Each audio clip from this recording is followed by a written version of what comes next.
Shohruxxonga kuniga nechta qizlar qo'ng'iroq qiladi? Endi telefonimni bilishmaydi-yu, qanaqa telefon qilishadi? Birinchi muhabbatingiz necha yoshda bo'lgan? Birinchi muhabbatim 1-sinfda bo'lgan. O'zimni o'qituvchimni yaxshi ko'rib qolganman. Oho. Ikkinchi muhabbatim 2-sinfda bo'lgan. Sindoshimni yaxshi ko'rib qolganman. Uchinchisi? Uchinchi muhabbatim 4-sinfda bo'lgan. Nima deydi?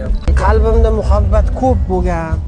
Nima deydi? Men shunaqa bir inson ekanman, lekin borib haqiqiy muhabbatimni topdim. Men bilan baxtliman. Kichkina mamlaqa yana muhabbatlar bor, paydo bo'ldi. Xullas, hammaga baxt tilayman, hamma baxtli bo'lsin. Sevib, sevilib, qalbi to'la muhabbat bilan hayot kechirsin. O'zi inson haqiqiy muhabbatini topganda o'zini qanday his qiladi? Baxtli bo'ladi va eng muhimi xotirjamlik. Na, xotirjamlik.